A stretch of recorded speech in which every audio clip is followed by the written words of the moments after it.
তোমাদের জন্য একটি গুরুত্বপূর্ণ আপডেট আরআরবি এনটিপিসি রিগার্ডিং। তোমরা অনেকেই জানতে চাইছো যে আরআরবি এনটিপিসি তে ফর্ম ফিল আপ কত হয়েছে, কোন কোন জোনেতে কত ফর্ম ফিল আপ হয়েছে, তোমরা প্রত্যেকে এই ভিডিওর মাধ্যমে জানতে পারবে। তোমাদের গুয়াহাটি থেকে শুরু করে ভুবনেশ্বর প্রত্যেকটা জোনের কত ফর্ম ফিল আপ হয়েছে প্রত্যেকটি তথ্য তোমাদের কাছে তুলে ধরবো, এবং তার সাথে তোমাদের কোন জোন ডেঞ্জার জোন এবং কোন জোন সেফ জোন অবশ্যই সেটাও তোমাদের বলবো, এবং তোমাদের পার সিট কম্পিটিশন কোন জোনেতে থাকছে সেটাও তোমাদের এক্সাক্ট ডেটা তোমাদের দিয়ে দেবো। ঠিক আছে, এরকমই গুরুত্বপূর্ণ তথ্য তোমরা প্রতিনিয়ত আমার চ্যানেলের মাধ্যমে পেয়ে থাকবে। তার জন্য অবশ্যই তোমরা চ্যানেলটাকে সাবস্ক্রাইব করে রাখবে, বেল আইকনটাকে অল করে রাখবে, এবং তোমাদের বলে রাখি তোমরা অবশ্যই কমেন্টে জানাবে যে কোন আরআরবিতে তুমি আবেদন করেছো, আন্ডার গ্র্যাজুয়েট হোক বা গ্র্যাজুয়েট হোক, কোন আরআরবিতে তুমি আবেদন করেছো অবশ্যই প্রত্যেকে কমেন্টে জানাবে। ঠিক আছে, আচ্ছা তো বন্ধুরা আমি স্লাইডটা ওপেন করে নিয়েছি। তো এখানে দেখো তোমাদের এনটিপিসি গ্র্যাজুয়েট লেভেলের আমি বলছি সেই ডেটাগুলো কি তোমাদের দেখাচ্ছি। দেখো চেন্নাইতে তোমাদের পার সিট কম্পিটিশন এবং তোমাদের কত ফর্ম ফিল আপ হয়েছে তোমরা দেখতেই পাচ্ছ, এবং কতগুলো পোস্ট 2024-এর কত পোস্ট ছিল এবং তোমাদের ফর্ম ফিল আপ হয়েছে এত ফর্ম ফিল আপ মানে ফর্ম জমা পড়েছে, যেখানে তোমাদের পার সিট কম্পিটিশন পিএসসি অর্থাৎ পার সিট কম্পিটিশন হচ্ছে একটা সিটের জন্য 785 জন তোমার সাথে কম্পিটিশন করবে। এবার হচ্ছে বিলাসপুর হচ্ছে 649টি মতো পোস্ট আছে, যেখানে 4,51,240 ফর্ম জমা পড়েছে। ঠিক আছে, এবং 695টি হচ্ছে তোমাদের পার সিট কম্পিটিশন। তারপরে হচ্ছে চণ্ডীগড় জোন। তার পাশাপাশি তোমরা দেখতে পাবে যেগুলো গ্রিন কালার আমি দিয়ে রেখেছি, যেমন বিলাসপুর হচ্ছে একটা সেফ জোনের মধ্যে পড়ছে। ঠিক আছে, এখানে তোমাদের বিলাসপুর হচ্ছে একটা সেফ জোনের মধ্যে পড়ছে। চণ্ডীগড় তোমরা দেখতে পাচ্ছ রেড সাইন দেয়া আছে, অর্থাৎ চণ্ডীগড় কিন্তু তোমাদের রেড জোন ডেঞ্জার জোনের মধ্যে চণ্ডীগড় পড়ছে, যেখানে তোমাদের 410টি মতো শূন্যপদ ছিল এবং আবেদন জমা পড়েছে 3,72,994, যেখানে পার সিট কম্পিটিশন হচ্ছে 910। ঠিক আছে, আমেদাবাদ হচ্ছে এবারে তোমাদের সেফ জোনের মধ্যে থাকছে, 516টি মতো শূন্যপদ ছিল, 4,883,000 মতো তোমাদের আবেদন জমা পড়েছে এবং পার সিট কম্পিটিশন হচ্ছে 777।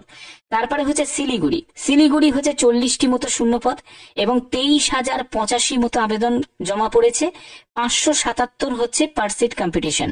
জম্মু 145 হচ্ছে শূন্যপদ, 69,574 হচ্ছে ফর্ম জমা পড়েছে, 480 হচ্ছে পার সিট কম্পিটিশন। মুম্বাইতে হচ্ছে 827টি মতো শূন্যপদ, 6,69,949 মতো ফর্ম জমা পড়েছে এবং পার সিট কম্পিটিশন হচ্ছে 810। ঠিক আছে, পরবর্তী আমরা দেখে নেব। পরবর্তী হচ্ছে দেখো পাটনা হচ্ছে রেড জোন ডেঞ্জার জোনের মধ্যে কিন্তু পড়ছে।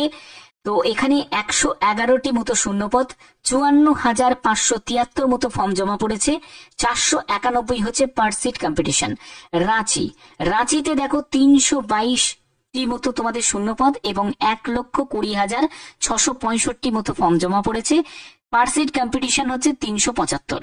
এবার তোমাদের পার সিট কম্পিটিশন দেখে হয়তো তোমাদের মনে হতে পারে যে স্যার এখানে তো পার সিট কম্পিটিশন কম, এই সব জায়গায় তো পার সিট কম্পিটিশন বেশি। দেখো পার সিট কম্পিটিশন অনুযায়ী কিন্তু ডেঞ্জার জোন সেফ জোন কিন্তু নির্ধারিত করা হয় না, এটা কিন্তু তোমাদের প্রিভিয়াস ডেটা অনুযায়ী সেটাকে তোমাদের অ্যানালাইজ করে বলা হচ্ছে। ঠিক আছে, তাছাড়া এখানে আবেদন যারা করছে তারা লোকাল ক্যান্ডিডেট কত আবেদন করছে না বাইরের ক্যান্ডিডেটরা বেশি আবেদন করছে সেটার উপরও কিন্তু ডিপেন্ড করে। ঠিক আছে, আচ্ছা এর পরবর্তী দেখো তোমাদের ব্যাঙ্গালোর হচ্ছে একটা সেফ জোনের মধ্যে পড়ছে, 496টি মতো তোমাদের শূন্যপদ ছিল, যেখানে 2,20,373 মতো ফর্ম জমা পড়েছে, পার সিট কম্পিটিশন হচ্ছে 444।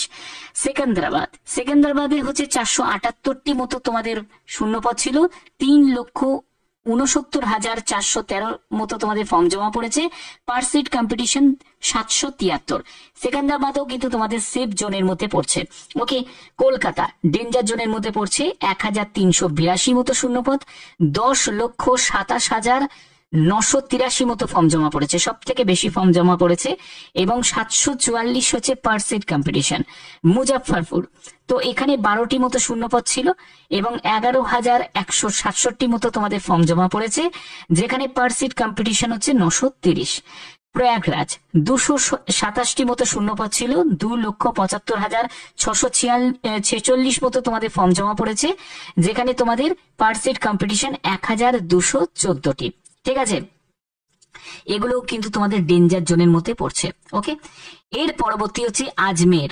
আজমেরের শূন্যপদ হচ্ছে 132টি, যেখানে 1,846টি মতো তোমাদের ফর্ম জমা পড়েছে, পার সিট কম্পিটিশন 764। তিরুবনন্তপুরম হচ্ছে তোমাদের 174টি মতো শূন্যপদ, 1,13,567 মতো তোমাদের ফর্ম জমা পড়েছে, 652টি হচ্ছে তোমাদের পার সিট কম্পিটিশন। গোরখপুর 129টি মতো তোমাদের শূন্যপদ, 1,11,461 মতো ফর্ম জমা পড়েছে এবং 864 হচ্ছে পার সিট কম্পিটিশন। ভুবনেশ্বর এবারে কিন্তু তোমাদের সেফ জোনের তালিকায় থাকছে, যেখানে 578টি মতো শূন্যপদ ছিল এবং 3,98,643 মতো তোমাদের ফর্ম জমা পড়েছে, পার সিট কম্পিটিশন হচ্ছে 526টি।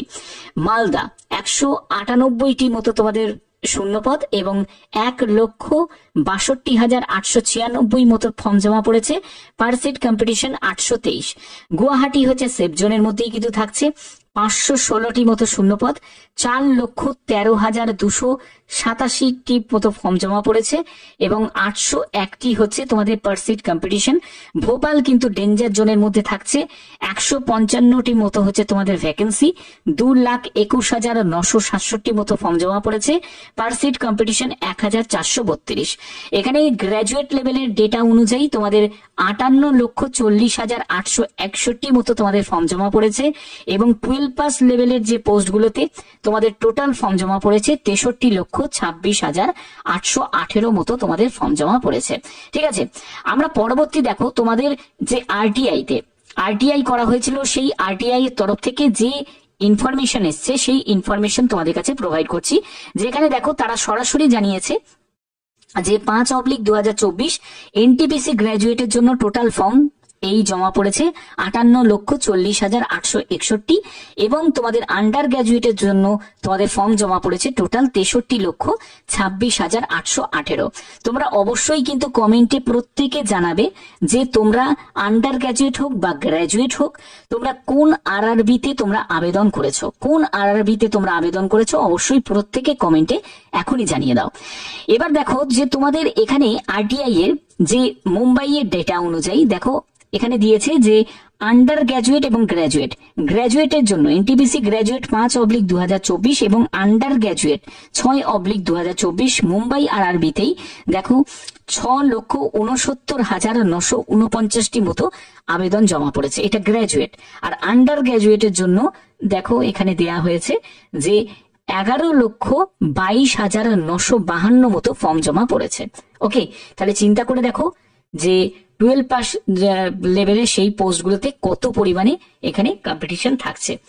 এখানে দেখো বিলাসপুরের জন্য একটা নতুন যে ডেটাটা আমি তোমাদের কাছে তুলে ধরছি, যেখানে একদম অফিসিয়ালি ভাবে তারা আরটিআই এর রিপ্লাইটা দিয়েছে, যেখানে দেখো 4,51,240টি মতো ফর্ম জমা পড়েছে, টোটাল ফর্ম জমা পড়েছে এনটিপিসি গ্র্যাজুয়েটের জন্য এবং এনটিপিসি আন্ডার গ্র্যাজুয়েটের জন্য এখানে 2,05,365 মতো তোমাদের ফর্ম জমা পড়েছে। অর্থাৎ দেখো এটা দেখে তোমাদের ঘাবড়ালেও চলবে না। কেন চলবে না? কারণ আমি এই জায়গাটা তোমাদের একটু বলবো, সেটা হলো দেখো যারা গ্র্যাজুয়েট লেভেলের জন্য আবেদন করেছে, ঠিক আছে, যারা গ্র্যাজুয়েশন যোগ্যতার আবেদন করেছে তারা 12 পাস লেভেলের পোস্টগুলোতেও আবেদন করেছে। এবার যেহেতু সেপারেট ভাবে আবেদন নেওয়া হচ্ছিল, কারণ 2019-এর সঙ্গে কম্পিটিশন কম্পেয়ার করা যাবে না, কারণ 2019-এ কম্বাইন ব্যাপারটা ছিল, মানে গ্র্যাজুয়েশন এবং 12 দুটোর জন্য কিন্তু আলাদাভাবে তোমাদের আবেদন মূল্য জমা করতে হচ্ছিল না। কিন্তু এবারে 2024-এ কি হলো, 2024-এ এই ব্যাপারটা কিন্তু একটু চেঞ্জ হয়েছে, যেখানে গ্র্যাজুয়েশনের জন্য আলাদাভাবে তোমাদের ফর্ম ফিল আপ করতে হচ্ছিল, আলাদাভাবে তোমাদের আবেদন মূল্য জমা করতে হচ্ছিল এবং উচ্চ মাধ্যমিক যোগ্যতার জন্য তোমাদের আলাদাভাবে ফর্ম ফিল আপ এবং আলাদাভাবে তোমাদের আবেদন জমা করা ব্যাপার। এবার যাদের টাকার সমস্যা আছে, ফিনান্সিয়াল ক্রাইসিস আছে, তারা 1000 টাকা বের করে এই যে ফর্ম জমা দেওয়াটা তাদের কাছে অনেকটাই কিন্তু মানে খরচ সাপেক্ষ একটা ব্যাপার আছে। তো যাই হোক, এগুলোর জন্য একটা হতে পারে। এবার দ্বিতীয় ব্যাপার হচ্ছে ধরো কোন গ্র্যাজুয়েশন ক্যান্ডিডেট সে ধরো উচ্চ মাধ্যমিক লেভেলের পোস্টেও আবেদন করেছে, আবার গ্র্যাজুয়েশন যোগ্যতার পোস্টেও আবেদন করেছে। এবার কেউ যদি গ্র্যাজুয়েশনে যদি সিলেকশন পেয়ে যায়, সে কি থোড়ি তোমার উচ্চ মাধ্যমিক পোস্টগুলোতে সে যতই পাক না কেন সে কি চাকরি করবে? সে করবে না, সে এইখানে কিন্তু ছেড়ে দেবে। ঠিক আছে, তো এটা ছেড়ে দেবে, তারা গ্র্যাজুয়েশনে ঢুকে যাবে। তো এখানেও কিন্তু একটা কিন্তু ব্যাপার আছে। তার জন্যই বলছি যে যারা যারা তোমরা প্রস্তুতি নিচ্ছ, ভালোভাবে প্রস্তুতি নাও। কাট অফ হোক আর যাই হোক, তোমরা যদি চাও যে কাট অফ রিলেটেড স্যার একটা ভিডিও আমাদের কাছে প্রোভাইড করুন, যে কাট অফ কেমন যেতে পারে সেটা জোন ওয়াইজ, তোমরা অবশ্যই কমেন্টে জানাতে পারো। এবং দেখো তোমাদের 12 পাশে তোমাদের ডেটাটা আমি দিইনি। 12 পাশের ডেটা যারা চাও যে কত ফর্ম ফিল আপ হয়েছে, তোমরা অবশ্যই সেটার জন্য তোমরা কমেন্টে জানাতে পারো যে স্যার 12 পাশের জন্য কত ফর্ম ফিল আপ হয়েছে, সেই ডেটাটা দিন। তো সেটার জন্য আমি তোমাদের ভিডিও দিয়ে দেবো। এবার হচ্ছে তোমাদের কবে থেকে তোমাদের এক্সাম শুরু হবে। দেখো এক্সামের ব্যাপারটা বলে দিই, তোমাদের যেটা সব থেকে বেশি পসিবিলিটি আছে সেটা হলো জুলাই মাস নাগাদ। আমি তোমাদের আগেই বলেছি জুলাই মাস নাগাদ তোমাদের গ্র্যাজুয়েশন লেভেলের মানে এক্সাম শুরু হয়ে যাবে এবং আন্ডার গ্র্যাজুয়েটের এক্সাম শুরু হয়ে যাবে তারপরেই আগস্টে। অর্থাৎ এই জুলাই আগস্টে কিন্তু তোমাদের 100% চান্স কিন্তু আছে। ওকে, জুন মাস যদি বলি, অনেকে বলছে জুন মাসেও স্যার হতে পারে কি, দেখো জুন মাস যদি বলি তাহলে 50% চান্স আছে। আমি 50% আমি ধরতে পারি জুন মাসে চান্স আছে, কিন্তু সব থেকে বেশি চান্স আছে তোমাদের জুলাই আগস্টে। কারণটা হচ্ছে ডিলে প্রসেস। দেখো এখন অনেকটাই কিন্তু ডিলে প্রসেসে চলছে। রেল নিয়োগ বিজ্ঞপ্তি প্রকাশিত করেছে, আবেদন করেছে, কিন্তু এক্সাম কবে নেবে সেই ব্যাপারে কিন্তু অনেকটাই ডিলেতে চলছে। তার জন্যই বলছি যে একবার কোনো জায়গায় ডিলে হওয়া মানে এদিকের এক্সামগুলো কিন্তু ডিলে প্রসেসেই যাবে। অর্থাৎ তোমরা জুলাই আগস্ট মেনে চলতে পারো, তোমরা জুনকেও ধরতে পারো, তবে জুলাই আগস্টে সব থেকে বেশি সম্ভাবনা আছে। বাদ বাকি যখনই যা আপডেট আসবে সবার আগে সেই আপডেট তোমাদের কাছে প্রোভাইড করে দেবো। এরকমই অথেন্টিক ইনফরমেশন সবার আগে পাওয়ার জন্য অবশ্যই তোমরা কিন্তু চ্যানেলটাকে সাবস্ক্রাইব করে রাখবে, বেল আইকনটাকে অল করে রাখবে, যাতে তোমাদের কাছে নোটিফিকেশন পৌঁছে যায়। তো এখনের মতো এটুকুই, টাটা।